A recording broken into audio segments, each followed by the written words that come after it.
మన గోల్ ఏంటి అంటే బిలీవర్స్గా క్రిస్టియన్స్గా మన దేవుళ్ళు ఎదగాలి. ఓకేనండి. సరే, అయితే మరి ఈరోజు కూడా మరి అదే అంశాన్ని నేను కొనసాగిస్తాను. ఎందుకంటే ఇది చాలా చాలా చాలా ప్రాముఖ్యమైనది. ఇది నా మనసులో ఎప్పటి నుంచో ఉన్న విషయాలు. ఒక్కొక్కటి నెమ్మదిగా మరి మీతో పంచుకుంటూ ఉన్నాను. దేవుడు నా మనసులో, నా హృదయంలో పెట్టినటువంటి కొన్ని విషయాలు. అది మరి మనం బిలీవర్ స్టేజ్ నుంచి డిసైబుల్ స్టేజ్కి ఎలా ఎదగాలి. ఓకే, అది మెయిన్ టాపిక్. ఓకే, టైటిల్ మరి ఈరోజు షేరింగ్. సో మరి ఫస్ట్ ఆఫ్ ఆల్ ఆ డిఫరెన్స్ ఏంటో చూద్దాం. బిలీవర్కి డిసైపుల్కి. బిలీవర్ అంటే బిలీవర్ అక్నాలెడ్జెస్ జీసస్ యాజ్ సేవియర్. విశ్వాసి యేసుక్రీస్తుని ఒక రక్షకుడిగా మాత్రమే గుర్తిస్తారు, అంగీకరిస్తారు. మంచిదే, స్టార్టింగ్ అదే జరగాలి, అదే జరుగుతుంది. కానీ వాళ్ళు అక్కడితోనే ఆగిపోతారు. అయితే విశ్వాస్ ఎవరు? Disciple submits to Jesus as Lord. శిష్యుడైతే ఇంకా యేసుక్రీస్తు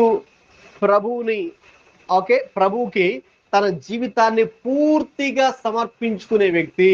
అదండి. ఓకే, విశ్వాసి నార్మల్ బిలీవర్ అంటే ఎవరంటే యేసుక్రీస్తును రక్షకుడిగా అంగీకరించే వ్యక్తి.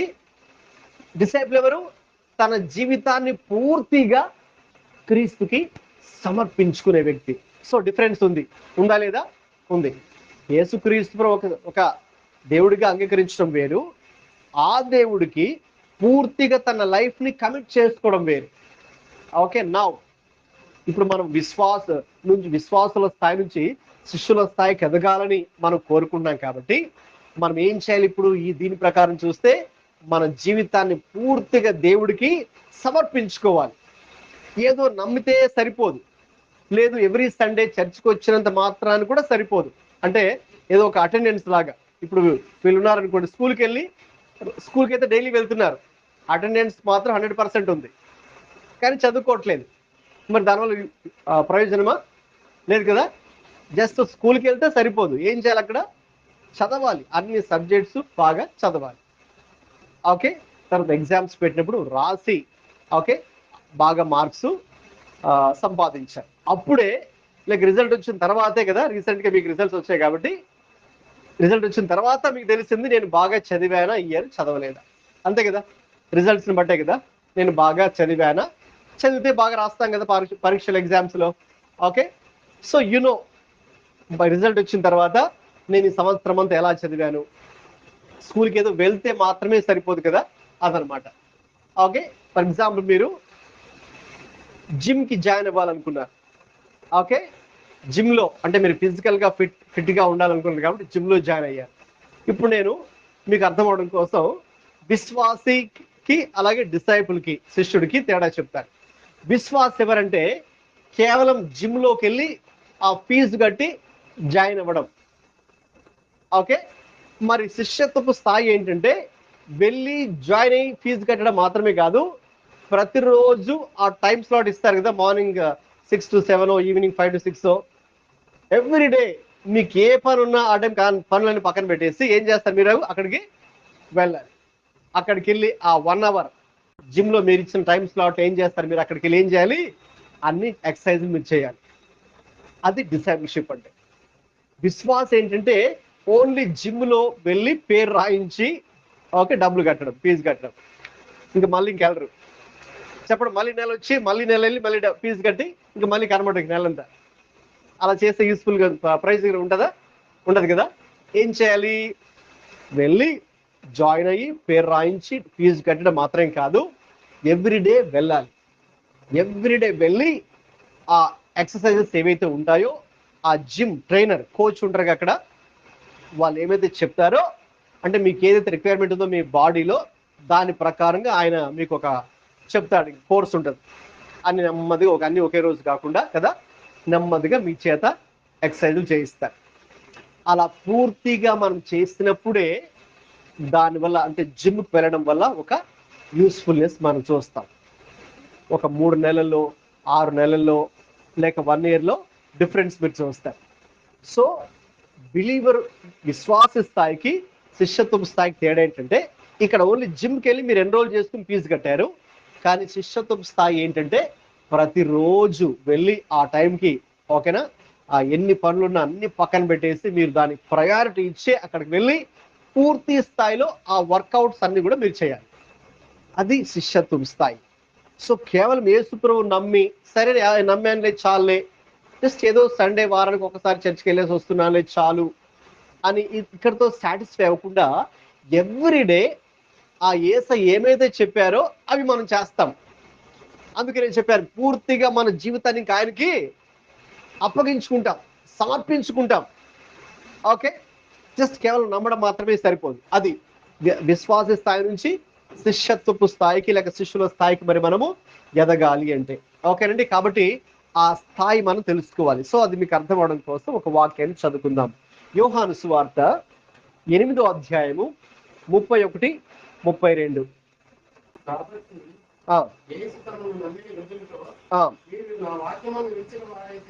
మీరు నా వాక్యమందు నిలిచిన వారైతే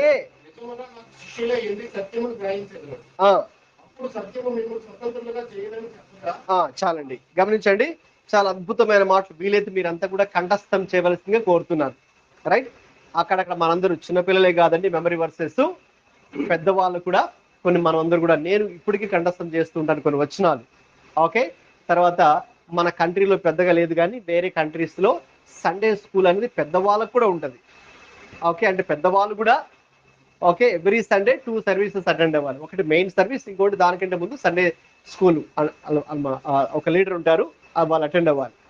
అక్కడ కూడా ఆ లీడర్ వాళ్ళు ఒక చిన్న బైబిల్ స్టడీ లాగా నడిపిస్తారు, వాళ్ళు కూడా కంఠస్థం చేయాల్సింది. సో మనం కూడా చేద్దాం అలాంటి వచనాలు. ఇది కూడా ఒక మంచి వచనం. యేసయ్య చెప్పిన మాట ఏంటంటే, తనను నమ్మిన యూదులతో ఆ మాట చెప్తున్నారు. అంటే ఎవరితో చెప్తున్నారైనా? బిలీవర్స్తో ఆ మాట చెప్తున్నారు. ఓకే, ఆల్రెడీ బిలీవర్, ఆయన నమ్మారు అంటే వాళ్ళు యూదుల నుంచి క్రైస్తవులుగా మారారు. వాళ్ళతో చెప్తున్న మాట ఏంటి? మీరు నా వాక్యమందు నిలిచిన వారైతే నిజముగా నాకు శిష్యులై ఉండి సత్యాన్ని గ్రహిస్తారు. కాబట్టి యేసయ్య ఏం కోరుతున్నారంటే, ఇదిగో మీరు నమ్మారు బాబు, సంతోషం, ఓకే, ఒక మొదటి అడుగు వేశారు, కానీ అక్కడే ఆగిపోకండి, నెక్స్ట్ లెవెల్కి మీరు రావాలి. What is next level? Believer నుంచి డిసైపుల్, అంటే మీరు నాకు శిష్యులుగా మారని యేసయ్య చెప్తున్నారు. ఓకే, మరి ఎలా మీరు ఆయన శిష్యులుగా మారుతారు? నా వాక్యమందు, నా వాక్యాన్ని బాగా వినాలి అని ఉందా? అక్కడ లేదు. నా వాక్యాన్ని చదవాలి అని ఉందా? నా వాక్యాన్ని కంఠస్థం చేయండి అని ఉందా?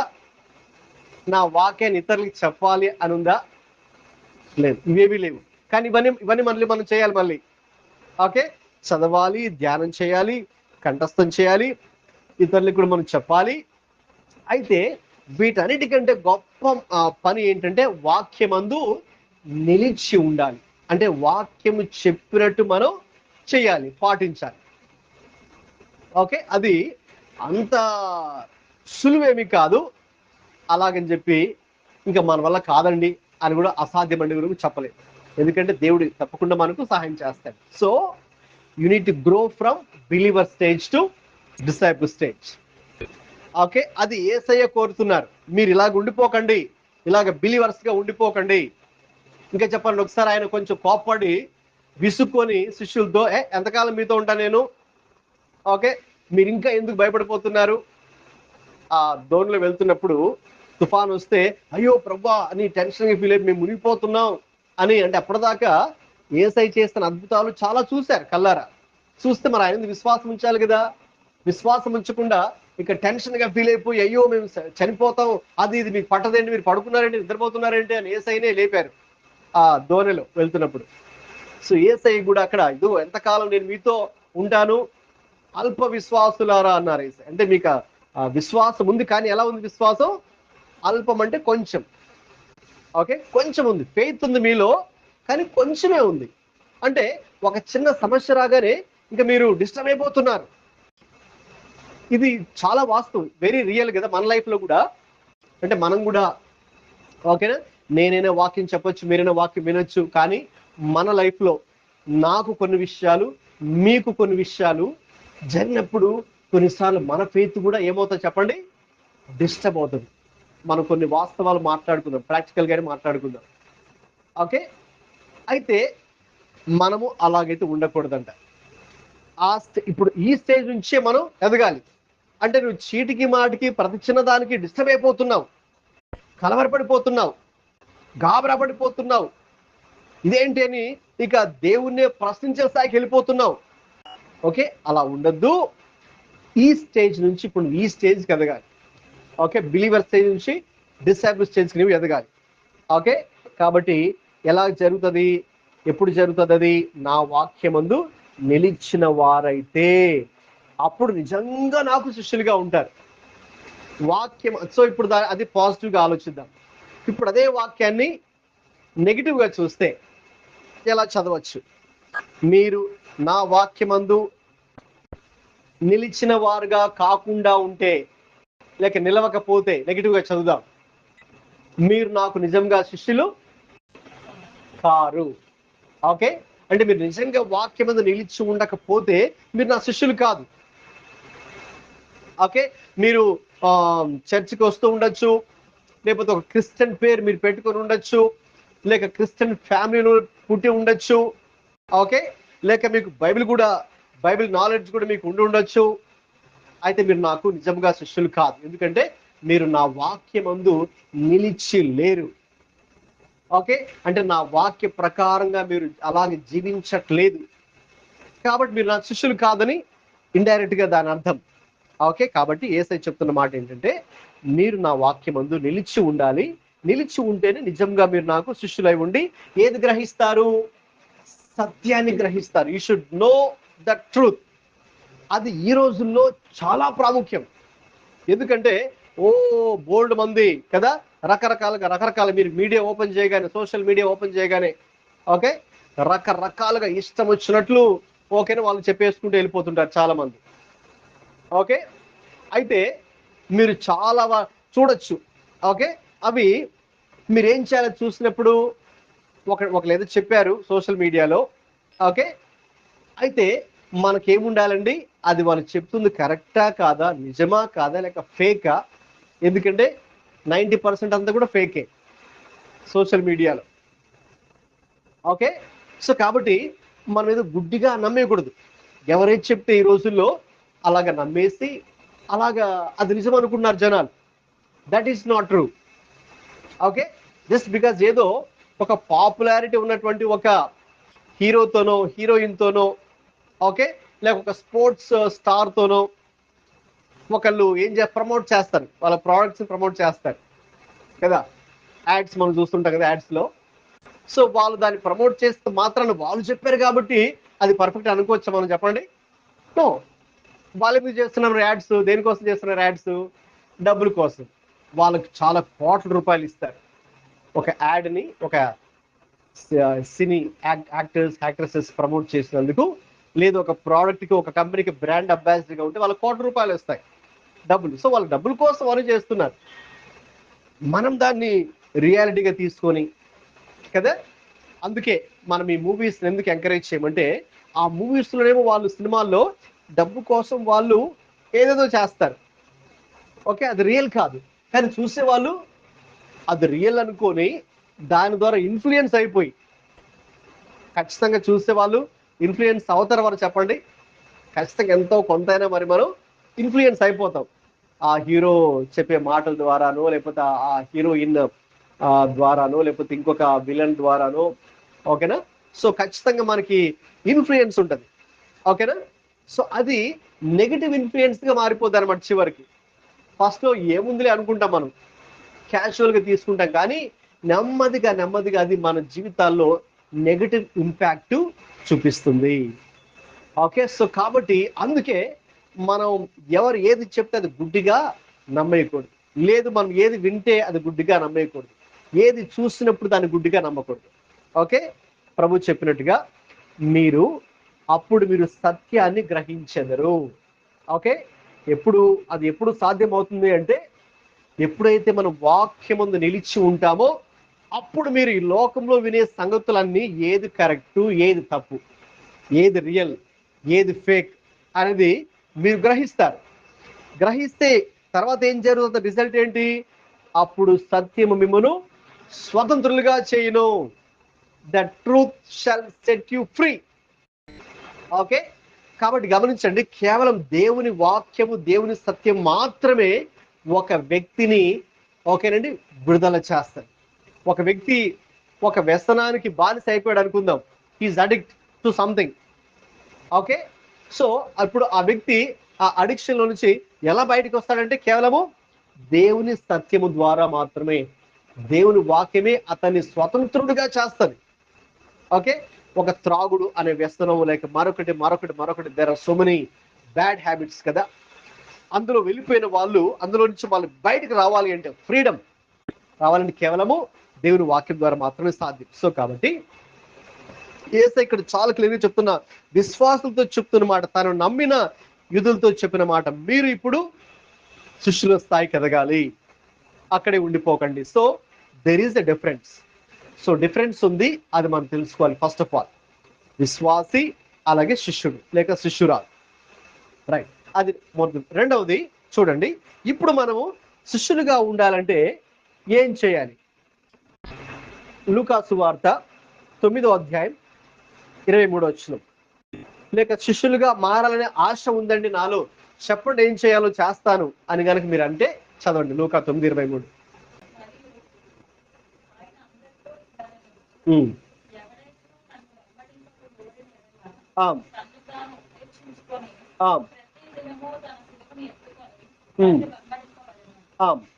చాలండి, గమనించండి, ఇక్కడ ఒక 3 విషయాలు ఉన్నాయి, త్వరగా నేను చెప్పేస్తాను. మనం యేసయ్యకి ఇప్పుడు బిలీవర్ స్టేజ్ నుంచి డిసైపుల్ స్టేజ్ కి, నెక్స్ట్ లెవెల్ కి మనం వెళ్ళాలి అంటే, next level of our spiritual life. Okay, ఎలా చేయాలి? 3 విషయాలు చెప్పండి, అందులో ఉన్నాయి, మీరే చదివారుగా. ఫస్ట్ థింగ్ ఏంటి? తనను తాను ఉపేక్షించుకొని ఉంది. ఏంటి తనను తాను ఉపేక్షించుకొని అంటే? సింపుల్. ఇప్పుడు మనందరికీ నా ఇష్టం అనేది ఒకటి ఉంటుంది కదా, my priority, my will. Okay, నాదంటూ ఒక వే ఉంటుంది, నాదంటూ ఒక రూట్ ఉంటుంది, నాదంటూ ఒక థింకింగ్ ఉంటుంది, నాదంటూ ఒక స్టైల్ ఉంటుంది. ఓకే, నా అనేది ఒకటి మనలో ఉంటుంది. ఇప్పుడు ఏం చేయాలి? నిన్ను ఉపేక్షించుకోవాలంటే నీ ఇష్టానికి, నీ స్వయానికి, ఓకే, నీ విల్కి, ఓకే, ప్రయారిటీ ఇవ్వకుండా, ఎవరి ఇష్టానికి, ఎవరి ప్రిఫరెన్స్కి, ఎవరి ప్రయారిటీస్ ప్రాధాన్యత ఇవ్వాలి? ఇప్పుడు దేవుని చిత్తానికి ప్రయారిటీ ఇవ్వాలి, అంతే దాని అర్థం. సింపుల్. తనను తాను ఉపేక్షించుకోవాలి అంటే ఇప్పుడు నాకంటూ ఒకటి ఉంటుంది అన్నమాట. ప్రతి ఒక్కరికి దేవుడు ఏమి ఇచ్చాడండి? విల్ ఇచ్చాడు దేవుడు. అది తప్పేమి కాదు మళ్ళీ, ఎందుకంటే దేవుడే ఇచ్చాడు మనలో. ఓకే, మన దేవుడు ఎలాగైతే మనల్ని శరీరము, బాడీ, సోల్, స్పిరిట్ 3 విభాగాలు దేవుడు చేశాడు. మర్చిపోద్దు. ఏంటి చెప్పండి? 3 పార్ట్స్ లేక 3 components in human being: body, soul, spirit. బాడీలో ఏమున్నాయి? రక్తము, ఎముకలు, మాంసం, బోన్స్, ఫ్లెష్, బ్లడ్, అంతే కదా మన బాడీలో ఉన్నాయి. ఓకే, ఇప్పుడు నెక్స్ట్ ఏమన్నాను? సోల్ అన్నాను, ప్రాణం. ప్రాణంలో కూడా 3 ఉన్నాయి: మైండ్, విల్, ఇమోషన్స్. మైండ్లో ఏమున్నాయి? Mind, will, emotions. అంటే మనస్సు, మైండ్, విల్ అంటే చిత్తము, ఇమోషన్స్ అంటే భావోద్రేకాలు.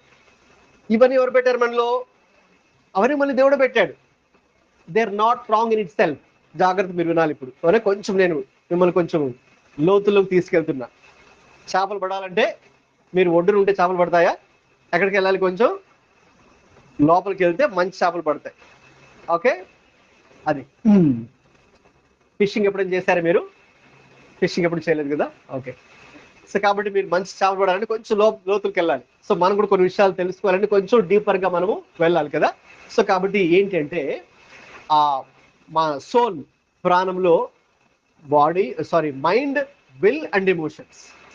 సో ఆ విల్ ఉందే, చిత్తం, నా చిత్తం. కొన్నిసార్లు మనం అడిగితే ఎవరన్నా, ఎందుకు రా సిగరెట్ తాగుతున్నావు అని నువ్వు మీ ఫ్రెండ్ అడిగావు అనుకో, వాడేమంటాడు? వెంటనే ఏమంటాడు? ఏరా, నా సిగరెట్ నా ఇష్టం, నువ్వేమిటి చెప్పడానికి కదా? లేకపోతే ఇంకా ఏదన్నా కానీ యారా ఇలాంటిది వేసుకున్నావేంటి, సరే వాడు ఒక టాన్ జీన్స్ వేసుకున్నాడు అనుకోండి, చినిగిపోయిన జీన్స్ ప్యాంట్.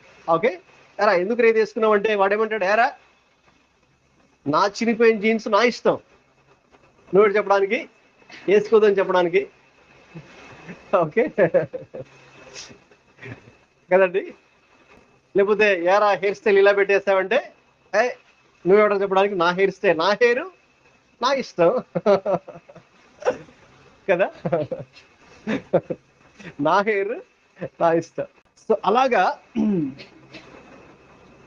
ఆ ఢిల్లీలో కొన్ని ఇయర్స్ బ్యాక్ కొంతమంది ప్రొటెస్ట్ చేశారనమాట, రోడ్ల మీద ప్రొటెస్ట్ చేశారు.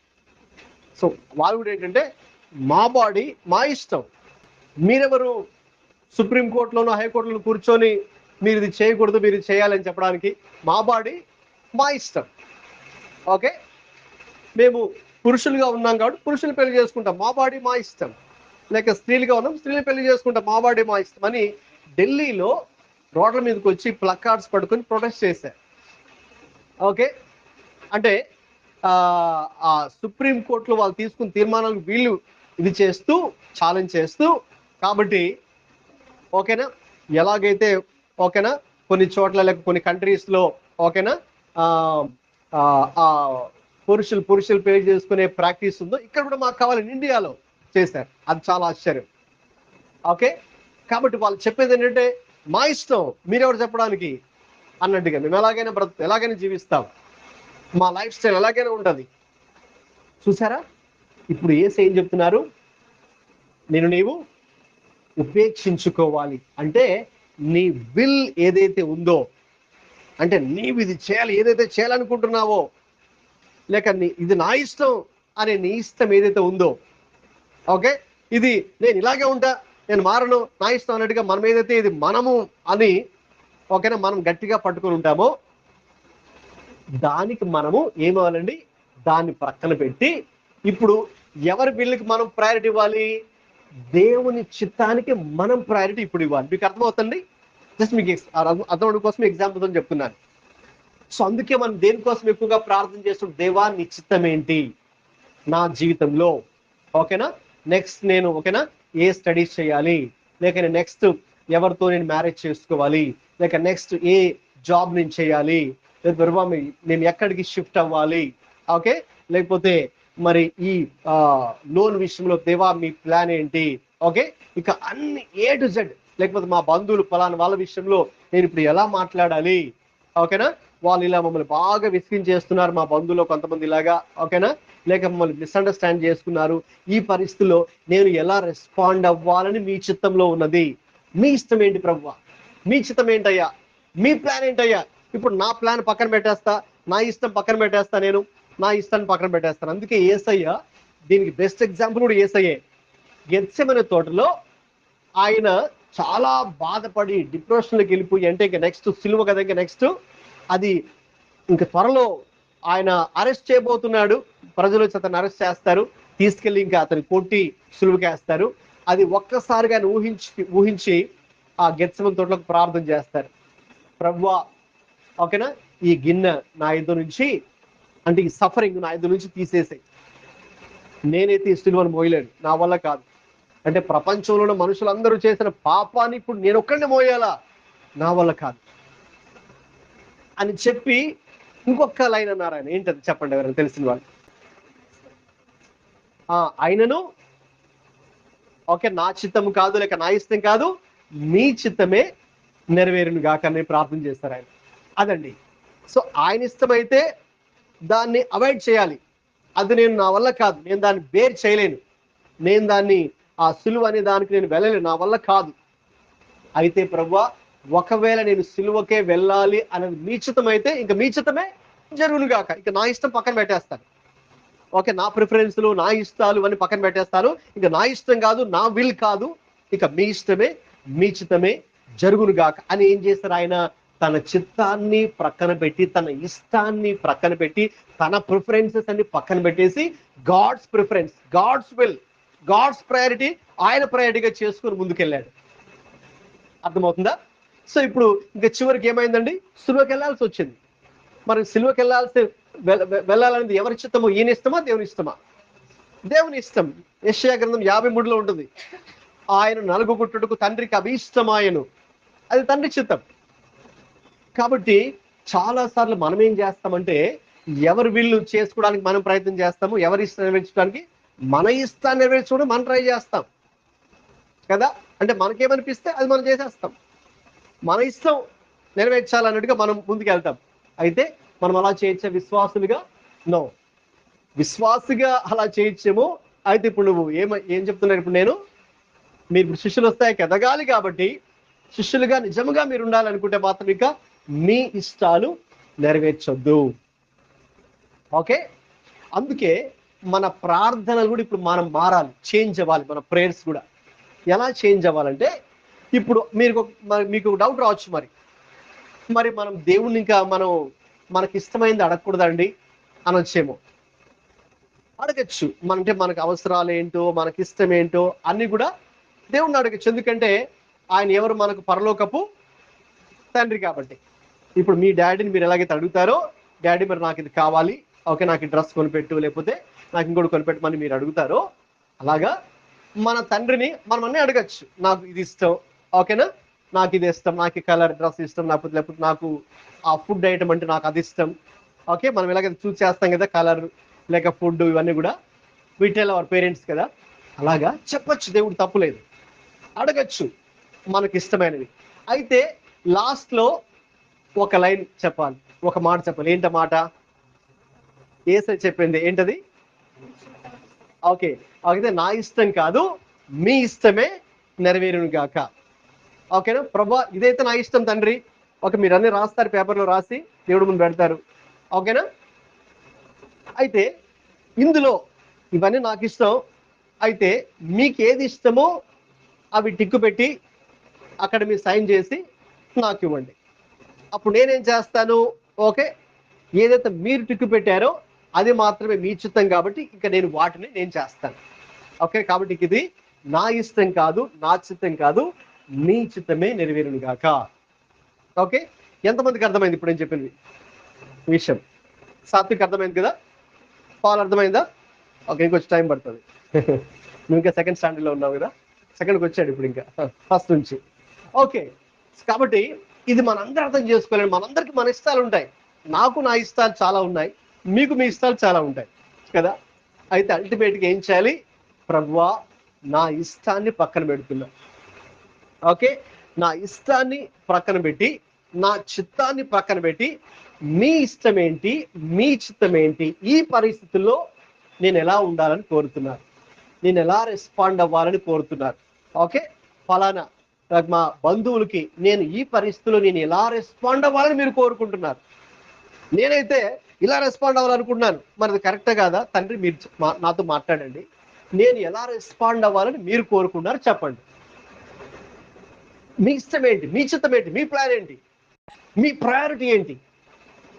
ఓకేనండి, అది ఈ రోజు నుంచి మనం ఇంకా ప్రార్థన చేయడం స్టార్ట్ అవ్వాలి. ఓకేనండి, కాబట్టి మన స్వచ్ఛతం కాదు, మనందరికీ కూడా మనకు స్వచ్ఛతం ఉంటుంది. అయితే మన స్వచ్ఛతాన్ని మనం నెరవేర్చుకోకూడదు. ఇంకోటి చెప్పాలంటే మీరు అడగచ్చు, మరి దేవుడు మనకు విల్లి పెట్టాడు, ఎందుకు పెట్టాడు? దేవుడు మనకు స్వచ్ఛతాన్ని ఎందుకు పెట్టాడంటే, మన స్వచ్ఛతము దేనికి అలైన్ గా ఉండాలి? దేవుని చిత్తానికి అనుగుణంగా ఉండడానికి, సొంతంగా నిర్ణయాలు తీసుకోవడానికి దేవుడు మనలో ఆసక్తి పెట్టాడు. ఇప్పుడు నీలో నాలో దేవుడు ఏం పెట్టాడంటే, దేవుడు మనం చేసేటప్పుడు రోబోట్ గా చేయలే. ఓకే, అంటే లైక్ ఈ ఫ్యాన్ లాగా దేవుడు మనం చేశాడా అంటే, అక్కడ స్విచ్ ఆన్ చేయగానే ఆన్ అయిపోతుంది. ఓకే, 1 నొక్కగానే 1లోకి వస్తుంది, 2 నొక్కగానే 2లోకి వెళ్ళిపోతుంది, స్పీడ్ పెరుగుతుంది, 3 నొక్కగానే ఇంకా స్పీడ్గా తిరుగుతుంది, 2 నొక్కితే ఆఫ్ అయిపోద్ది. అంటే మనలో ఒక యంత్రం లాగా దేవుడు మనం చేశాడా? నో, దేవుడు మనలో ఒక యంత్రం లాగా, మషిన్ లాగా, రోబోట్ లాగా ఓకే దేవుడు మనం చేయలే. ఓకే, ఎందుకంటే వాటికి దీనికి స్వచ్ఛతం ఉందా అంటే, నేను 2 నొక్కినా లేదు, నేను 3లోనే ఉంటానని అనే ఛాయిస్ దానికి ఉందా? లేదు, నేను 2 నొక్కగానే ఆఫ్ అయిపోద్ది. అంతేగాని ఆటోమేటిక్ అదంత కదా మళ్ళీ 3లోకి వెళ్ళిపోద్దా? వెళ్ళదు కదా. So it doesn't have any free will. దీనికి స్వచ్ఛతం లేదు. అయితే మనుషులుగా దేవుడు మనకు స్వచ్ఛతం ఇచ్చాడు. ఒక మనిషిని ద్వేషించాలా, ప్రేమించాలా, ఒకరిని బూతులు తిట్టాలా, లేదా వాడితో మంచిగా మాట్లాడాలా, ఆ చాయిస్ మనకే ఇచ్చాడు దేవుడు మనుషులుగా. ఓకే, నీ దగ్గర డబ్బులు ఉన్నాయి, ఆ డబ్బుల్ని వేస్ట్ చేయాలా లేక రైట్గా యూజ్ చేయాలా? ఓకే, ఆ డబ్బులతో ఏం చేయొచ్చు? మనం ₹1,00,00,000 వేస్ట్ కూడా చేయొచ్చు. తప్పిన కుమారుడు చేశాడుగా, డబ్బు తీసుకెళ్ళిపోయి మొత్తం చెడు బ్యాడ్ ఫ్రెండ్స్తో అంతా కూడా వేస్ట్ చేశాడు. సో అది మన చేతుల్లో ఉంది. మన దేవుడు ఇచ్చాడు, స్వేచ్ఛనిచ్చాడు. ఆ స్వేచ్ఛ కూడా ఎందుకు ఇచ్చాడు? దేవుడు నీకు ఇచ్చిన స్వేచ్ఛతో నీవేం చేయాలని, ఎవరి చిత్తం చేయాలని దేవుడు కోరుతున్నాడు? దేవుని చిత్తాన్ని చేయాలని నీకు ఓన్ చిత్తం ఆయన ఇచ్చాడు. నువ్వు దాన్ని కనిపెట్టి అలా చేయాలని. ఎందుకంటే జంతువులకు అది లేదు, పక్షులకి ఆ స్వచ్ఛత్వం లేదు, లేక సూర్యుడికి చంద్రుడికి అది లేదు. అంటే సూర్యుడికి దేవుడు ప్రోగ్రామింగ్ చేశాడు అంతే, చంద్రుడికి ఆల్రెడీ ప్రోగ్రామింగ్ చేసి పెట్టేశాడు అంతే. ఇదిగో నువ్వు ఇలా తిరగాలి, లేదు కొన్ని ప్లానెట్స్ ఉన్నాయి కదా, సో కాబట్టి ఇదిగో నువ్వు ఇలాగా నీ కక్ష ఇది ఇలాగే తిరగాలి. నీకు ఇష్టం వచ్చినట్టుగా కొద్దిసేపు ఇలా తిరిగి మళ్ళీ ఇలా తిరుగుతానంటే అవ్వదు అనమాట. ఇలాగే తిరగాలి. మళ్ళీ ఇదిగో నీ ప్లానెట్, నీ కక్ష ఇది, నువ్వు ఇలా తిరగాలి. ఇదిగో నీ టైమింగ్ ఇది. ఓకేనా? నువ్వు సన్ రైజ్ సన్సెట్ అంతే. ఓకేనా? సో కాబట్టి దేవుడు వాటికి ఒక పని అప్పగించి ప్రోగ్రామింగ్ చేసి వాటిని దేవుడు వదిలేశాడు ఇక లోకంలోకి. ఆ ప్రోగ్రామింగ్ ప్రకారమే చేస్తాయి. రోబోట్ కూడా అంతే కదా, రోబోట్లు తయారు చేస్తున్నారు ఇప్పుడు. సో వాళ్ళు ఎలాగైతే ప్రోగ్రామింగ్ చేసి తయారు చేశారో ఆ వాళ్ళు ప్రోగ్రామింగ్ ప్రకారమే రోబోట్ మాట్లాడుతుంది, రోబోట్ నడుస్తుంది, లేకపోతే రోబోట్ మీకు వచ్చి టీ సర్వ్ చేస్తుంది. ఓకే, సో కాబట్టి అది దేనికైతే ప్రోగ్రామింగ్ చేస్తారో అదే చేస్తుంది. దానికంటూ స్వచ్ఛిత్తం అనేది లేదు. మనకు మనుషులుగా దేవుడు ఆ స్వచ్ఛిత్తాన్ని ఇచ్చాడు. ఎందుకు ఇచ్చాడంటే దేవుని చిత్తం ఏంటో మనం గ్రహించి. చూడండి, ఎఫెసీ పత్రిక 5వ అధ్యాయము ఒక మంచి వాక్యం మీకు చూపిస్తాను. 10వ వచనం చదవండి. ప్రభువుకేది ప్రీతికరమైనదో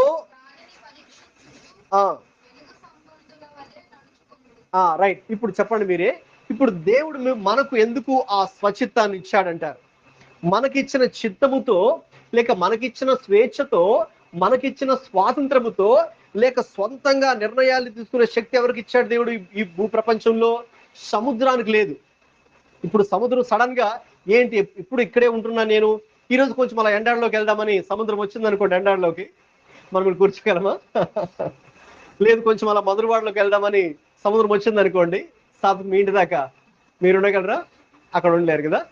నాకు ఇప్పుడు ఇక్కడే ఉండి బోరు కొడుతుంది రుషికొండలోనే, అలా కొంచెం ఎండాడలోకి వెళ్దామని మధురవాడికి వెళ్దాం, మధురవాడలోకి వచ్చింది అనుకోండి సముద్రం, మనం అయిపోయాం కదా. ఓకే, సో అయితే దానికి ఆ ఛాయిస్ ఉందో చెప్పండి? దానికే ఛాయిస్ లేదు, అక్కడే ఉండంతే. దేవుడు ఒక గీత గీశాడు అంతే. బైబిల్ అది కూడా ఉంది కదా, దానికి ఒక సరిహద్దులు దేవుడు ఇంతే, ఇక్కడ దాకా నువ్వు రావాలంతే. ఒక్క అడుగుడు ముందుకు రావడానికి ఛాయిస్ లేదు. మరి ఎప్పుడు ముందుకు వస్తుంది? దేవుడు చెప్తే ముందుకు వస్తుంది అనమాట. ఒక దేవుడే కనుక చెప్తే నువ్వు ఎండాడ దాకా వెళ్ళాలంటే వచ్చేస్తుంది. ఓకే, సో దానికి ఆ ఛాయిస్ లేదు, కానీ మనకే ఛాయిస్ ఉంది కదా. కాబట్టి ఇప్పుడు ఏం చేయాలి చెప్పండి? వచ్చిన ప్రకారం దేవుడు మనకిచ్చినటువంటి స్వేచ్ఛ, స్వాతంత్రము, సొంతంగా నిర్ణయాలు తీసుకునే శక్తిని ఉపయోగించి మనం ఏం చేయాలి? ప్రభువుకి ఏది ఇష్టమో, ప్రీతికరం అంటే ఇష్టం కదా, ప్రభువుకి ఏది ఇష్టమో అది తెలుసుకొని మీరు అలా చేయండి. ఓకే, ప్రభువుకి ఏది ఇష్టమో అది మీరు తెలుసుకొని అలాగే మీరు చేయండి. సో దేవుడు మనకంటూ, నాకంటూ ఎందుకు ఒక చిత్తాన్ని ఇచ్చాడు, ఒక విల్ దేవుడు ఎందుకు ఇచ్చాడు, నాకు ఒక మైండ్ దేవుడు ఎందుకు ఇచ్చాడు, నాకు ఒక విల్ ఎందుకు ఇచ్చాడు? విల్ పవర్ అంటాం కదా, ఫలాని వాళ్ళ చాలా చాలా స్ట్రాంగ్ అండ్ ఆయన విల్ పవరు. ఓకే, గవర్నమెంట్ న్యాయం చేసేదాకా 100 రోజులు నిరాహార దీక్ష చేశాడు ఆయన మాత్రం. ఆయన విల్ పవర్ చాలా స్ట్రాంగ్ అండి బాబు. ఓకే, ఆయన మూర్ఛిల్లిపోయినా అక్కడే ఉండి ఆ ధర్నా చేశాడు. విల్ పవర్స్ చాలా స్ట్రాంగ్ అండి అంటాం కదా. సో ఇప్పుడు దేవుడు నాకు లేక మనకు మైండ్, ఆ విల్ ఎందుకు ఇచ్చాడంటే ఎందుకండి ప్రభువుకి ఏది ఇష్టమో మనం తెలుసుకొని అది చేయాలి. అందుకని దేవుడు నాకు ఆ విల్, ఓకే, ఫ్రీడమ్, ఓకే, అలాగే చాయిస్ తీసుకునే ఒక ఫ్రీడమ్, అలాగే decision making power, own decision making power, సొంతంగా నిర్ణయాలు తీసుకునే శక్తి. అంతే కదా. ఇప్పుడు నేను ఒక వ్యక్తిని తిట్టాలని కూడా తిట్టచ్చు, లేదు ఆ వ్యక్తితో మంచిగా మాట్లాడాలని కూడా మాట్లాడచ్చు. ఆ చాయిస్ నాకుంది. కాబట్టి ఆ సొంతంగా నిర్ణయాలు తీసుకునే శక్తి, ఇవన్నీ మనకి ఎందుకు ఇచ్చాడు దేవుడు? తద్వారా మనము ఆయన ఇష్టమేంటో తెలుసుకొని ఆయన ఇష్ట ప్రకారంగా మరి మనం జీవించాలి అని. అర్థమవుతుంది కదండి? రైట్. ఇప్పుడు సెకండ్ పార్ట్కి వద్దాం. లూకా 9:23 రండి. లూకా 9:23లో 3 విషయాలు నేను చెప్పాను కదండి మనం శిష్యులుగా మారాలి అంటే. నెంబర్ 1, మనలను మనము ఉపేక్షించుకోవాలి. జస్ట్ ఆ ఒక్క మాట ఇప్పటిదాకా మీకు వివరించాను. అర్థమైంది కదండి? ఎలాగ మనల్ని మనం ఉపేక్షించుకోవాలి అంటే, మన యొక్క చిత్తాన్ని కాకుండా, మన ఇష్టాన్ని కాకుండా, మనము నెరవేర్చుకోవాలని అనుకున్నటువంటి దానికి కాకుండా, దేవుని చిత్తము, దేవుని ఇష్టము, దేవుని ప్రాధాన్యత ఏంటో తెలుసుకుని అలా చేయాలి. రెండవది ఏంటండి? సిలువను ఎత్తుకోవాలి. అది రెండవది. ఓకేనండి? సిలువను ఎత్తుకోవడం అంటే, ఆ సిలువ దేనికి గుర్తు? శ్రమలకు గుర్తు. ఇంకా సిలువ అనేది అవమానానికి గుర్తు. సిలువ అనేది బరువు, అదంతా బరువుతో వెయిట్ కదా. ఆయన అందుకే మోయలేక కింద పడిపోయాడు కదా ప్రభు చాలా సార్లు. ఇంకొక ఆయన నుంచి మధ్యలో హెల్ప్ చేస్తారు కొంత దూరం. బరువు. సో సిలువ అనేది బరువుకు గుర్తు. స్ట్రెస్, అవమానము, నింద. ఎందుకంటే ఆ రోజుల్లో సిలువ మరణం అనేది ఎవరికి వేసేవాళ్ళు? భయంకరమైనటువంటి నేరస్తులకి, క్రిమినల్స్కి వేసేవారు. ఇప్పుడు మన దేశంలో ఉరి శిక్ష ఎవరికి వేస్తారు? భయంకరమైనటువంటి నేరస్తులకే కదా. లేదంటే ఆ ఉరి శిక్ష వేరు కదా, మరణ శిక్ష విధించారు కదా. అలాగా ఆ శిలువ మరణం అనేది భయంకరమైన నేరాలు చేసిన వాడికి విధిస్తారు. కాబట్టి నీ మీద ఒక నేరం మోపుతున్నారు, ఒక నింద మోపుతున్నారు. శిలువ అనేది ఒక నింద గుర్తు. అంటే కొన్నిసార్లు మనుషులు మన మీద కూడా నిందలు మోపుతారు. మీరేం చేయకుండానే మీరు ఆఫీసులో ఒక 10 లక్షలు దొంగతనం చేశారండి, ఓకేనా, అని ఒక నింద మీ మీద మోపారనుకోండి. మీరు పనిచేసే చోట మీరేమి 10 లక్షలు తీసుకోలేదు, కానీ ఇంకొకరు ఎవరు కావాలనే చేశారు. నిందలు మోపడం. సిలువ ఆ నిందలు భరించడానికి గుర్తు. నిందలు, బాధ, శ్రమ, షేమ్. అంతే కదండి. రోడ్ల మీద సిలువ మోసుకుని వెళ్తున్నారంటే అదేదో సంతోషించే విషయమా? కాదు కదా. షేమ్గా ఫీల్ అయ్యే విషయం. అందరూ తిడుతుంటారు, వీడు ఎంత భయంకరంగా చేస్తే తప్ప వీడికి శిక్ష వచ్చింది అని రోడ్ల మీద వెళ్ళే జనాలు మాట్లాడుకుంటారు కదా ఎటకారంగా. ఓకేనా? కాబట్టి అది ఆ రీతిగా నిందించబడ్డానికి, దూషణ పాలవ్వడానికి, నిందకు గుర్తు, దూషణలకు గుర్తు, శ్రమకు గుర్తు, బరువుకు గుర్తు, స్ట్రెస్ కి గుర్తు. ఇవన్నీ ఇప్పుడు చెప్పండి. ఏసేమన్నాడు? మీరు నా సిలువ ఎత్తుకోమన్నాడా, మీ సిలువ ఎత్తుకోమన్నాడా? ఎవరి సిలువ? మన సిలువ. సో మరి మన సిలువ అంటే ఏసై సిలువ ఆయన మోసేసాడు. ఇంకా ఆయన సిలువ మనం ఎత్తుకోనక్కర్లేదు. ఇప్పుడు మనం మోయాల్సింది ఎవరి సిలువ అంటే, ఎత్తుకోవాల్సింది ఎవరి సిలువ అంటే మన సిలువే. దేనికి గుర్తది? ఏసయ్యను మనం వెంబడించే క్రమంలో ఐ బిలీవర్ స్టేజ్ నుంచి డిసైపుల్ స్టేజ్ మీరు వచ్చే క్రమంలో ఏసైకు నిజంగా శిష్యులుగా ఉండాలనుకున్నప్పుడు ఏమవుతుందంటే, కొంతమంది కొన్ని మాటలు అంటారు, కొంతమంది మిమ్మల్ని విమర్శిస్తారు, కొంతమంది మిమ్మల్ని తిట్టచ్చు, కొంతమంది మిమ్మల్ని నిందించవచ్చు. Just because you are believer. అంతే. మీరేం తప్పు చేశారని కాదు. ఇప్పుడు మీరు కూడా మీ మీద ఆఫీస్లో ఒక నింద మోపారు అనుకోండి, ఫలానాయన 10 లక్షలు కొట్టేశాడు. ఎందుకంటే వేరే వాళ్ళు మీ మీద వాళ్ళ కన్నుంది. ఇతను క్రిస్టియన్ అంట, ఇతను బిలీవరు, చర్చికి వెళ్తాడు, కాబట్టి అది వాళ్ళకి ఇష్టం లేదు. కొంతమంది హిందూ, అందరూ కాదు, కొంతమంది ఉంటారన్నమాట. వాళ్ళు ఏంటంటే పర్టికులర్ మనల్ని టార్గెట్ చేస్తారు. చేసి వీళ్ళని ఏదో రీతిగా డౌన్ చేయాలి, ఏదో రీతిగా వీళ్ళని ఇబ్బంది పెట్టాలి. సో కాబట్టి మీ క్లాస్లో మీరు ఒక్కళ్ళే బిలీవర్గా అక్కడ ఉన్నారనుకోండి, మిగతా వాళ్ళు ఏం చేస్తారు? మీ మీద అడ్వాంటేజ్ తీసుకోవాలని ట్రై చేస్తారు. సో వాళ్ళు ఏం చేస్తారు? వేరే అన్ని కూడా అన్ని రకాల స్టోరీస్ క్రియేట్ చేస్తారు. Just because you are a believer they want to trouble you. మీరు అక్కడ క్రైస్తవులుగా ఉన్నారు కాబట్టి అది వాళ్ళకి నచ్చక మనల్ని టీజ్ చేయాలని, డౌన్ చేయాలని, ట్రబుల్ చేయాలని, ఏదో ఒక నెపం, ఒక బ్లేమ్ మన మీద వేయాలని చూస్తారు. ఓకే. సో కాబట్టి ఒక విధంగా చెప్పాలంటే తప్పదు, మరి అది మనం క్రీస్తు కోసం అక్కడ భరించాల్సిందే. Okay. Of course God is faithful, దేవుడు గొప్పవాడు కాబట్టి తర్వాత ఆ పరిస్థితుల్లో దేవుడు మనకు తోడుగా ఉంటాడు, మనల్ని ఆయన విడిచిపెట్టి వెళ్ళడు. ఓకే. నువ్వు ఒక్కతే సిలువని మోయి అని చెప్పి దేవుడేమి మనల్ని విడిచిపెట్టి మనకి దూరంగా ఉండడు. ఓకే. తర్వాత ఏంటి, దేవుడు ఒక ప్రాసెస్ గుండా తీసుకెళ్ళిన తర్వాత దేవుడు అక్కడ నిజమేంటి అందుకు దేవుడు మళ్ళీ ఖచ్చితంగా బయటకు అది వస్తుంది, దేవుడు మనకు న్యాయం కూడా చేస్తాడు, అవన్నీ ఉంటాయి. అయితే అప్పటికి ఆ సమయానికి మాత్రం మనకు కొంచెం ఎలా ఉంటుందండి, అది ఇబ్బందిగానే ఉంటుంది. అయితే క్రీస్తు కోసం నువ్వు మోయాల్సిన శ్రమ అది. ఎందుకు, యేసయ్య నీ కోసం ఆ దినాన యెరూషలేం వీధుల్లో మోసాడు కదా నీ కోసం, నువ్వు రక్షించబడడం కోసం. ఇప్పుడు నీవు ఆయన్ని వెంబడించే శిష్యుడిగా శిష్యురాలుగా మనం ఉన్నాం కాబట్టి యేసయ్యకు ఇక మరి మనం కొన్నిటిని మన సిలువను ఎత్తుకోవాల్సిందే, తప్పదు. అది మీ సిలువ ఎత్తుకోమంటే అది అర్థం. అంటే యేసయ్యను వెంబడించే క్రమంలో అంటే మనమేదో ప్రాబ్లమ్స్ ఇన్వైట్ చేసేది కాదు, మళ్ళీ అలా తప్పుగా మీరు అనుకోకండి. మనమేదో అనవసరంగా ప్రాబ్లమ్స్ క్రియేట్ చేసేది కాదు ఇక్కడ. మనం అసలు మనం ఏ తప్పు చేయకుండానే ఆటోమేటిక్గా మన మీద కొన్ని వస్తుంటాయి అనమాట, అంతే కదా.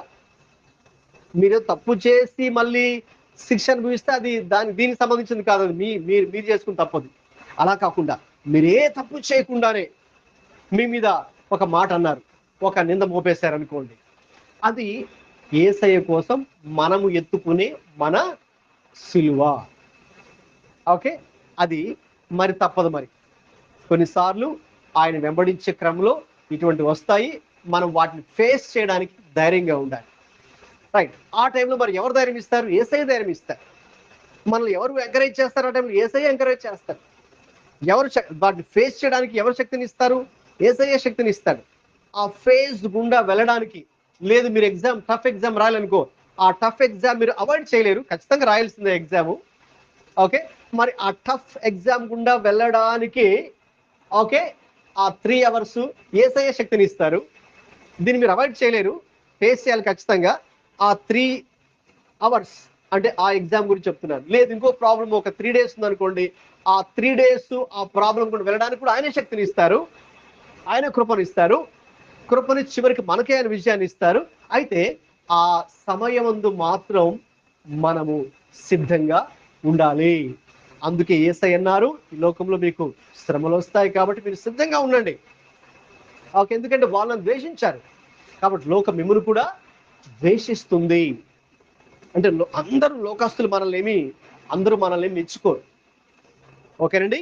కేవలం మనం ప్రభువుని అంగీకరించాం కాబట్టి కొంతమంది మనల్ని ఓకే మనకు శత్రువులు ఏర్పడవచ్చేమో, అంటే మనమేమి శత్రువులుగా చేసుకోము ఎవరిని, కానీ ఆటోమేటిక్గా మనమే యేసయ్యను వెంబడించే ఫాలో అయ్యే ప్రాసెస్లో కొంతమంది మనకు శత్రువులుగా మారవచ్చు. మారి ఆ మాట ఈ మాట అది ఇది అన్ని లేనివన్నీ కల్పించి చెప్పి రూమర్స్ అన్ని క్రియేట్ చేసి పుకార్లు సృష్టించి మన మీద ఒక నెగిటివ్ ఓకేనా విషయాలు చెప్పడానికి ప్రయత్నించొచ్చేమో. అయితే మీరు సిద్ధంగా ఉండాలి, ఆ ప్రాసెస్లో మన ప్రభు తోడుగా కూడా ఉంటారు. ఓకే. అదండి రెండవది, సిలువను ఎత్తుకోవడం, అది మనం చేయాలి. కాబట్టి శిష్యులుగా మనం ఉండాలి అంటే ఖచ్చితంగా శిష్యులుగా ఉండాలంటే సిలువ కూడా మనం ఎత్తుకోవాలి.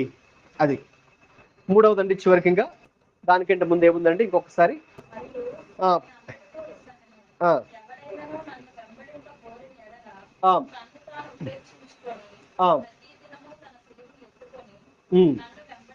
అవును, ప్రతి దినము అనే మాట మీరు చూసారు కదా, ఎవ్రీడే మనం చెప్పండి. మూడవదిగా యేసుని వెంబడించాలి. ఎప్పుడు వెంబడించాలి? కేవలం క్రిస్మస్ మాత్రమేనా, పండుగ క్రైస్తవులాగా, లేక ఓన్లీ సండే మాత్రమేనా, ఆదివారం క్రైస్తవులాగా సండే క్రిస్టియన్స్ అంటాం, లేక బర్త్డేస్ వెడ్డింగ్ యానివర్సరీస్ అప్పుడు మాత్రమేనా, వారిని అకేషనల్ క్రిస్టియన్స్ అంటాం. అకేషనల్ క్రిస్టియన్స్ అంటే అకేషన్స్ వచ్చినప్పుడే దేవుడు గుర్తుకొస్తాడు వాళ్ళకి. లేదు కొంతమందికి ఏదైనా కష్టం వచ్చినప్పుడే దేవుడు గుర్తుకొచ్చి, కష్టం వచ్చినప్పుడే చర్చ్ గుర్తుకొస్తుంది కొంతమందికి. ఇంకా అన్ని బాగున్నాయి అనుకోండి, ఇంకా మేము చర్చ్ కిందకి వెళ్ళాలండి అనుకుంటారు కొంతమంది. అందుకే కొంతమంది కొన్ని ఆదివారాలు మనకు కనబడదు.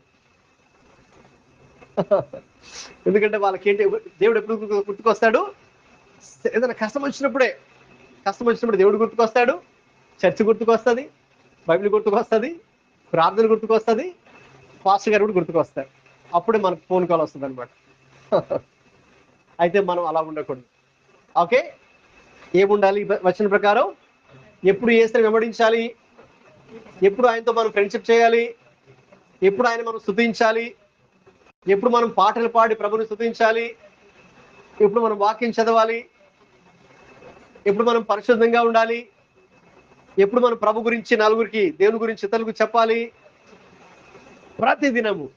Okay, everyday. ఆదిమ క్రైస్తవులు డాష్ అనుదిన క్రైస్తవులు. అది ఓకే. వీలైతే రాసుకోండి. నోట్ మీ దగ్గర డైరీస్, పెన్స్ ఉన్నాయి కదా, రాసుకోండి, మర్చిపోకండి. ఎందుకంటే ఆ రోజుల్లో వాళ్ళు భక్తి ఎప్పుడు చేశారు? ప్రతిరోజు చేశారు భక్తి. అంటే ప్రార్థన, బైబిల్ చదవడము, దేవునితో సహవాసం చేయడము, ఇవన్నీ ఏవైతే ఉన్నాయో ఇవన్నీ కూడా ఎవ్రీడే న్యాచురల్ గా. ఇంకో ఏదో ఎవరో వెనకుండి చెప్తే కాదు. అందుకే మనకి ఎవరు కూడా ప్రతి ఆదివారం ఫోన్ చేసి చెప్పక్కర్లా. ఈరోజు వచ్చే ముందు పాల్ అడుగుతున్నాడు, అది Ishwar uncle, okay, Gauri aunty, Satvik అన్న, యోగితాకి వస్తారంటే మరి డాడీ వాళ్ళకి మెసేజ్ పంపించావా అని అడిగాడు అనమాట. అప్పుడు అన్నాను, మెసేజ్ అక్కర్లేదురా, వాళ్ళకి తెలుసు ప్రతి ఆదివారం వస్తారు. ప్రతి ఆదివారం వాళ్ళకి మెసేజ్ ఏమి పెట్టక్కర్లే, లేక ఫోన్ చేసి మీరు రండి అని చెప్పక్కర్లేదు.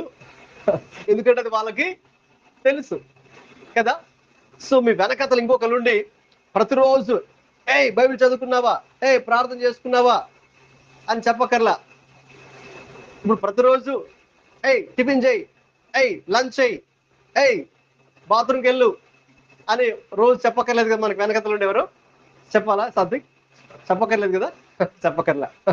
ఎందుకంటే ఆటోమేటిక్గా మనం భోజనానికి వెళ్తాం, ఆటోమేటిక్గా బాత్రూమ్కి వెళ్తాం, ఆటోమేటిక్గా స్కూల్కి వెళ్తారు, కాలేజీకి వెళ్తారు, మీరు ఆటోమేటిక్గా ఓకేనా, మీరు సెల్ ఫోన్ చూస్తారు. ఓకే, కాబట్టి ఇప్పుడు భక్తి కూడా ఎలా ఉండాలి? ఇప్పుడు ఆటోమేటిక్గా భక్తి కూడా అలవాటు అవ్వాలి మనకి. అర్థమవుతుందా? ప్రార్థన ఆటోమేటిక్గానే మనం ప్రేర్ చేయాలి. అంటే ఎవరు చెప్పకుండానే బైబిల్ రీడింగ్ ఎలా ఉండాలి? ఆటోమేటిక్గానే. ఓకే, ఆ టైం అది రాగానే మీకు ఓకే, ఇంకొక 1 o'clock ఒకటి మీకు ఏమేస్తుంది లోపల కదా, రైలు పరిగెడతాయా? సో అలాగా ఆ టైంకి కదండి, నేను చెప్పక్కర్లా కదా. సో అలాగా ఆ టైం అవ్వగానే ఆటోమేటిక్గానే మీకు బైబిల్ చదవాలి, ఆటోమేటిక్గానే ప్రేర్ చేయాలి. సో భక్తి అనేది అలా అలవాటు అవ్వాలండి. అది నేను ప్రార్థన చేస్తున్నాను మన వాళ్ళందరికీ, ఇక్కడికి వచ్చే వాళ్ళకు కూడా. దేవుడు అంటే ఎప్పుడు ఏదో సంవత్సరానికి ఒకసారి రావడము, దేవుడు గుర్తు రావడము, లేక ఏదో బర్త్డే ఎప్పుడు, ఇంకొక ఏదైనా ఫంక్షన్ అయితే అప్పుడే లేదు, ఆదివారం మాత్రమే కాదు. ఆదిమ క్రైస్తవులు అనుదిన క్రైస్తవులు. సో ఇప్పుడు మనం ఒకవేళ ఇప్పుడు వరకు అలా కనుక ఉంటే అది ఓన్లీ విశ్వాసుల స్థాయి అని చెప్తాను నేను. ఇప్పుడు మనము శిష్యుల స్థాయిగా, యేసయ్యకి నిజమైన శిష్యుడిగా నేను మారాలండి, యేసయ్యకి నిజమైన శిష్యురాలుగా ఉండాలనుకుంటున్నాను, ఏం చేయాలి చెప్పండి అంటే అనుదినము భక్తి చేయండి, యేసయ్యను అనుదినము వెంబడించండి. Be the follower of Jesus everyday. తర్వాత యేసయ్య ఏమన్నారు అక్కడ? Follow, if anybody wants to be my followers అన్నారు కదా. ఫ్యాన్స్ అని ఉందా, ఫాలోవర్స్ అని ఉందా? ఇప్పుడు యేసయ్యకి మనం ఫ్యాన్స్ గా ఉండాలా, ఫాలోవర్స్ గా ఉండాలా? ఫ్యాన్స్ అంటే ఈ ఫ్యాన్ కాదు నేను చెప్పేది. మీరు కొంతమంది ఫ్యాన్స్ గా ఉంటారు, ఫలాని హీరో. ఒకప్పుడు నేను ఒక హీరోకి ఫ్యాన్ గా ఉన్నాను, నేను ఒక సినిమా హీరోకి. అంటే అప్పుడు నాకు బాగా సినిమాలు అంటే బాగా పిచ్చి కాబట్టి, సో ఒక సినిమా హీరోకి నేను ఫ్యాన్ గా ఉండేవాడిని. లేదు, మీకు ఒకవేళ నీకు స్పోర్ట్స్ బాగా ఇష్టం అనుకో, సాథి నీకు స్పోర్ట్స్ లైక్ క్రికెట్ ఇష్టం అనుకో, ఆ క్రికెట్ లో ఒక ప్లేయర్ మనకి ఎవరిగా మారిపోతారు? హీరోగా మారిపోతారు కదా. లేదు, మీకు మ్యూజిక్ బాగా ఇష్టం అనుకో, ఒక మ్యూజిషియన్, ఓకే, ఒక మ్యూజిక్ ప్లే చేసేవాళ్ళు, లేక పాటలు పాడేవాళ్ళు, లేక పాటలు రాసేవాళ్ళు, అది మీ ఆ ఫీల్డ్ ఇష్టం అనుకో, వాళ్ళలో మీరు ఒక హీరోని ఎంచుకుంటారు, ఒక రోల్ మోడల్గా. ఓకే, సో ఇంకా వాళ్ళని మీరు ఇమిటేట్ చేయాలని చూస్తారు. సో అది ఫ్యాన్స్ అంటే. ఓకే, ఇప్పుడు మనం యేసయ్యకి ఫ్యాన్స్గా కాదు, ఎలా ఉండాలి? ఫాలోవర్స్గా ఉండాలి. డిఫరెన్స్ చెప్పండి, ఫ్యాన్స్కి ఫాలోవర్స్ డిఫరెన్స్ ఏంటి? ఫ్యాన్స్ ఇప్పుడు ఆయన చెప్పినట్టు పూర్తిగా నడుచుకుంటారా ఆయన ఫ్యాన్స్? నడుచుకోరు. నడుచుకోవచ్చు, గ్యారంటీ అయితే లేదు కదా. కానీ మనం ఫాలోవర్స్గా ఉంటే ఒకరికి యేసయ్యకు ఇప్పుడు యేసయ్య చెప్పినట్లుగా మనం ఇప్పుడు నడుచుకోవాలి. ఫ్యాన్స్ అయితే నడుచుకోరు పూర్తిగా, ఏదో అక్కడ హడావిడి చేసి వెళ్ళిపోతారు, హడావిడి బ్యాచ్ లాగా.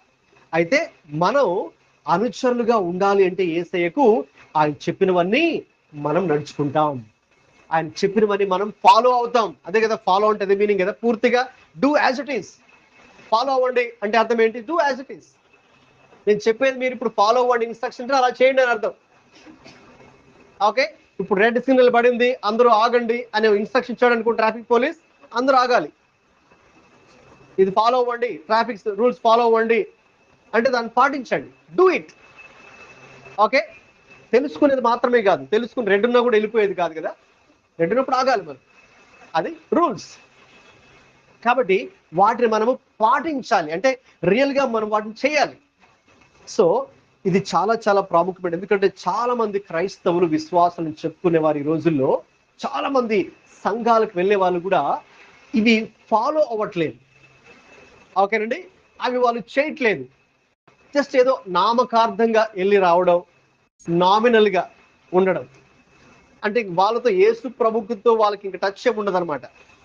అంటే మళ్ళీ ఆదివారం మళ్ళీ యేసు ప్రభు గుర్తుకు వస్తాడు, లేక చర్చ్ గుర్తుకు వస్తుంది. ఆ రీతిగా ఈ రోజుల్లో చాలా మంది క్రైస్తవులు ఉంటున్నారు.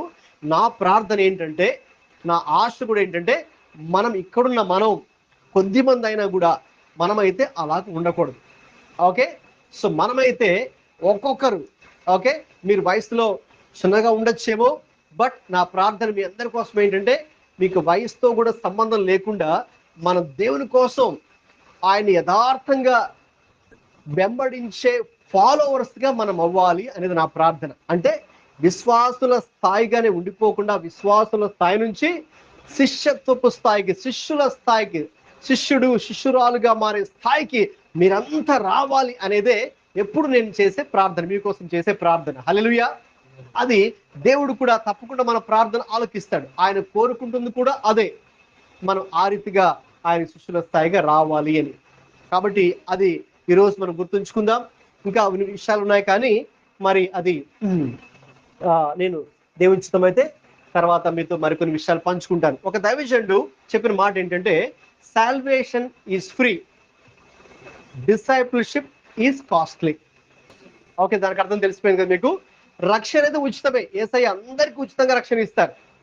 దానికి ఏమి డబ్బులు చెల్లించిన అవసరం లేదు, లేక ఇంకోటి ఏదో చేయాలి, లేకపోతే మీరు ఏదో 3 రోజులు దేని ఇలా ఉండాలి, అలా ఉండాలి, ఇలా చేస్తే రక్షణ వస్తుందని కాదు, ఫ్రీ. శిష్యత్వము అనేది వెలతో కూడినది. Discipleship is not free, it is costly. దానికి మనం వెల చెల్లించాలి. ఇప్పుడు మనం ఏదో ఒక మంచి డ్రెస్ కొనుక్కోవాలనుకో, మనకు ఫ్రీగా ఏం రాదు కదా, డబ్బులు పెట్టాలి. ఇంకా చెప్పండి, మీరు మంచి క్వాలిటీ కొనాలంటే ఇంకా ఎక్కువ డబ్బులు పెట్టాలి. మీరు ఎంత డబ్బు పెట్టే కొద్దీ అంత మంచి క్వాలిటీ మనకు వస్తుంది. సో డబ్బులు పెట్టాలి, ఫ్రీగా ఎవరు ఇవ్వరు కదా. డిసైపుల్షిప్ కూడా ఫ్రీగా కాదు. అంటే దీని అర్థం ఏంటి? ఇక్కడ డబ్బులు పెట్టాలని కాదు, దేవుడికి ఏదో డబ్బులు ఇవ్వాలని కాదు అర్థం. ఇక్కడ ఏంటి కాస్ట్లీ అంటే, అది వెలతో కూడుకున్నది, దానికి మూల్యము చెల్లించాలి. ఏ మూల్యము చెల్లించాలంటే, ఇప్పుడు దాకా చెప్పానే ఆ మూడు మూల్యాలు చెల్లించాలి. ఏంటి ఆ 3 మూల్యాలు? లూకా 9:3 ప్రకారం మొదటి వెల ఏంటి? మిమ్మల్ని మీరు ఉపేక్షించుకోవాలి. అంటే మీ ఇష్టాన్ని ఏం చేయాలి? పక్కన పెట్టేసేయాలి. మీ ఇష్టం, నా ఇష్టం, ఓకే, నేనేమైనా చేస్తా. ఈ రోజుల్లో చాలా మంది మరి అలాగే ఉన్నారు కదండి. పిల్లలు తల్లిదండ్రుల మాట చాలా మటు వినట్లేదు. ఎవరైనా ఏదైనా చెప్పారనుకోండి, నా ఇష్టం, నువ్వేం చెప్పడానికి అన్నట్టుగా టీనేజర్స్ మాట్లాడుతున్నారు, పేరెంట్స్కి ఎదురు తిరుగుతున్నారు. సో కాబట్టి ఈ వచనం ప్రకారం మనం ఏం చేయాలి? మనం చెల్లించాల్సిన వెల ఏంటి? నా ఇష్టాన్ని, లేక నా చిత్తాన్ని, లేక నా ప్రయారిటీస్ని, నా ప్రిఫరెన్సెస్ అన్నింటినీ కూడా ప్రక్కన పెట్టి, మరి ఎవరు ప్రయారిటీ చేయాలి, ఎవరి ఇష్టాన్ని చేయాలి? మనం దేవుని చిత్తాన్ని, దేవుని ప్రయారిటీని, దేవుని గాడ్స్ విల్ని ఏదో తెలుసుకొని, ప్రార్థనలో కనిపెట్టి తెలుసుకొని అది మనం చేయాలి. అది అంత ఈజీ కాదండి. ఇప్పుడు నేను చెప్పే ఈ సందేశము ఈజీ కాదు. In a way it's a very costly sermon. ఈరోజు మీరు వేరే విషయాలు, ఇది చీప్ కాదు, వెరీ వెరీ కాస్ట్లీ. మనకు పాటించడము తప్పకుండా, ఆ వెలమను చెల్లించాయి. మరి అంత ఈజీనా? నీ ఇష్టాన్ని పక్కన పెట్టి, నీ ప్రయారిటీ పక్కన పెట్టి దేవుని చిత్తం చేయడం అంత ఈజీనా? ఆహా, మనం అనుకున్నంత ఈజీ అయితే కాదు. అక్కడ కొన్ని మీరు ఏం చేయాలంటే మీరు కొన్ని త్యాగాలు చేయాలి. నేనంటాను ఇప్పుడు కూడా మనం కొన్ని చిన్న చిన్న త్యాగాలు చేయాలంటాను. ఎందుకు చిన్న త్యాగం అంటారంటే, యేసే మనందరి కోసం చేసిన త్యాగము చాలా పెద్దది. మనం ఆయన చేసిన త్యాగము నీవు నేను ఎవరు మనం చేయలేము. అంటే ఏకంగా ప్రాణమే సిలువలో పెట్టేంత త్యాగం మనం చేయగలమా చెప్పండి? మనం చేయలేము. అయితే యేసయ్య కోసం మనం ఏం చేయగలము? చిన్న చిన్న త్యాగాలు. చిన్న చిన్న త్యాగాలు మనం ఆయన కోసం చేయగలం. అంటే నాకేది ఇష్టమో, ఓకేనా? మీరు సీరియల్స్ చూడడం చాలా ఇష్టం అనుకోండి, యేసయ్య కోసం దాన్ని వదులుకోవాలి. సినిమాలు, సీరియల్స్ చూడటం మీకు ఇష్టం అనుకోండి, చెప్పి నాకు చాలా ఇష్టం, ఓకే, ఒకప్పుడు. అయితే నేనేం చేశాను, వాటిని యేసు ప్రభు కోసం వాటిని త్యాగం చేసుకున్నాను.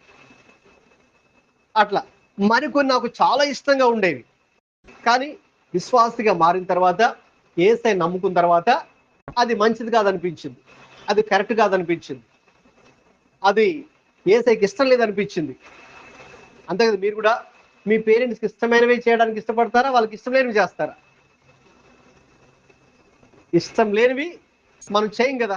అంటే మనం ఇష్టపడం జనరల్గా. వాళ్ళకి ఏది ఇష్టమో మనం అదే చేయాలని ఇష్టపడతాం. అంటే కొన్నిసార్లు మనం చేస్తాము, ఓకే, అది వాస్తవం, అది కూడా ఒప్పుకోవాలేమో. కొన్నిసార్లు మన పేరెంట్స్కి ఇష్టం లేని కూడా మనం చేస్తాము. అయితే వాస్తవం అయితే మనం చేయకూడదు.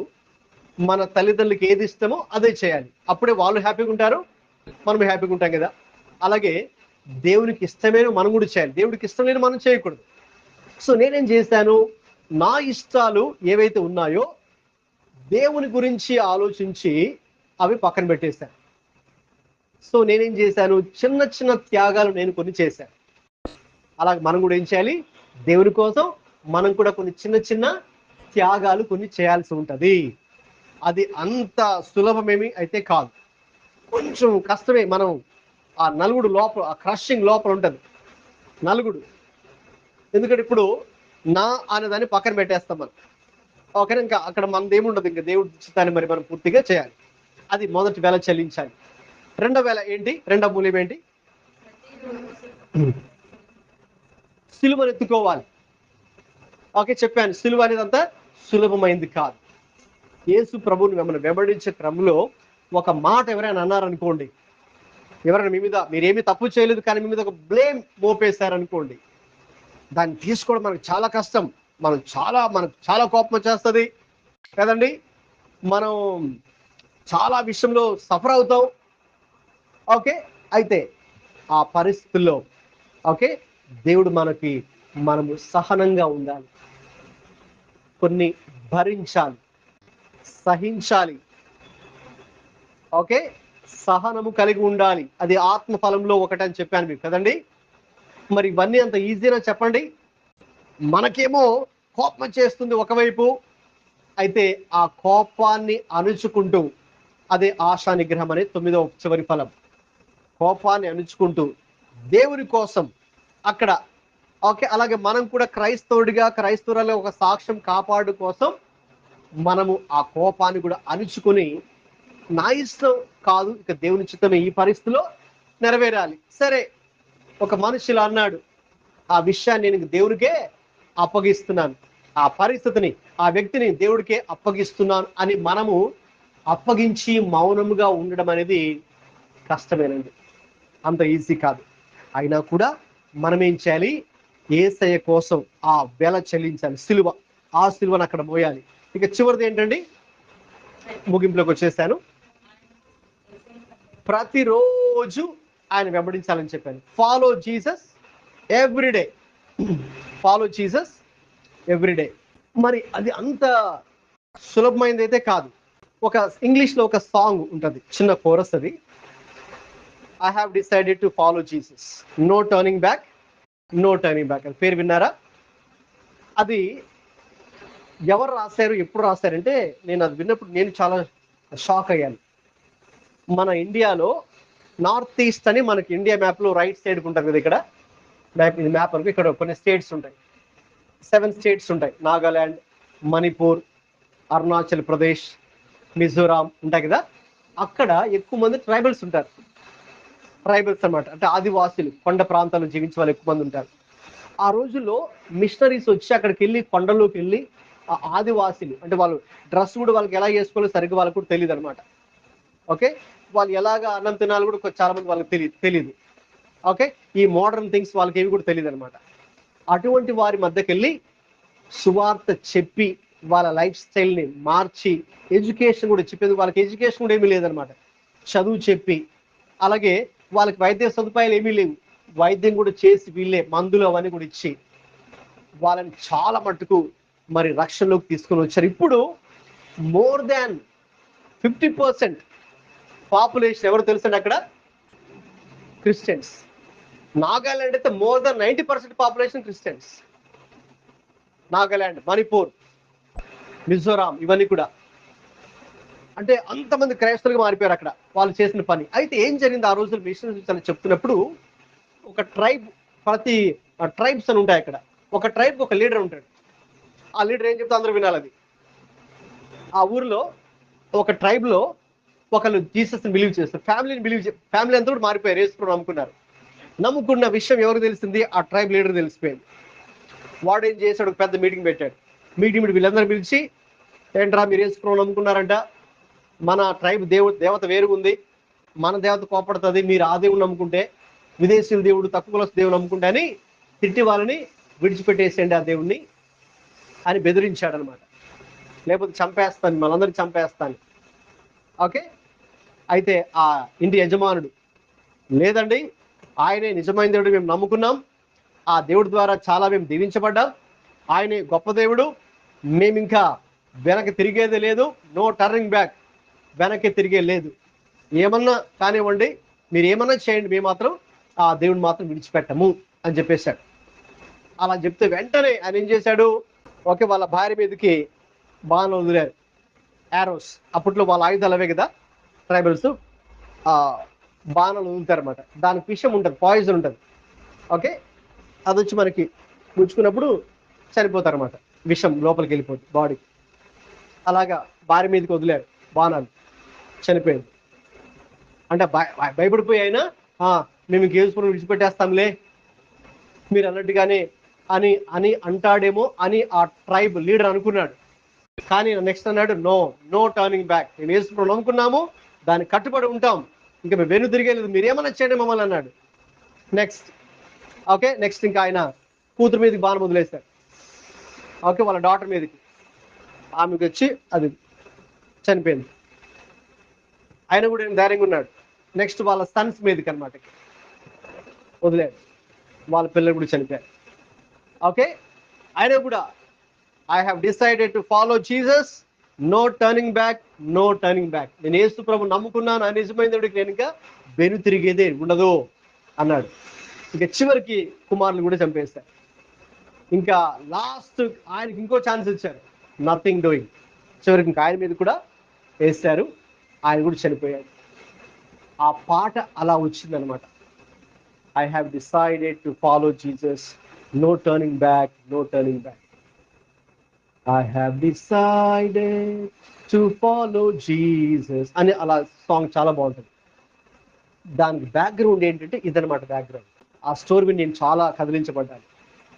అంటే అలాగా ఇంకా నేను యేసు ప్రభు నమ్ముకున్నాను, ఆయన నిజమైన దేవుడు, ఇంకా నో టర్నింగ్ బ్యాక్, ఇంకా వెనక్కి తిరిగేదే ఉండదనమాట, మీరు ఏమన్నా చేయండి మమ్మల్ని చంపెట్టు. సో అలా చివరికి ఆయన కూడా చనిపోయారు. సో కాబట్టి ఈ రోజున మనకి యేసయ్య యొక్క పిలుపు ఇస్తున్నారు. ఏంటంటే ఆ పిలుపు, మనం ఇక విశ్వాసుల స్థాయి నుంచి ఏ స్థాయికి ఎదగాలండి? శిష్యత్వపు స్థాయికి ఎదగాలి, శిష్యుల స్థాయికి ఎదగాలి. మోకరించండి, ప్రార్థన చేద్దాం.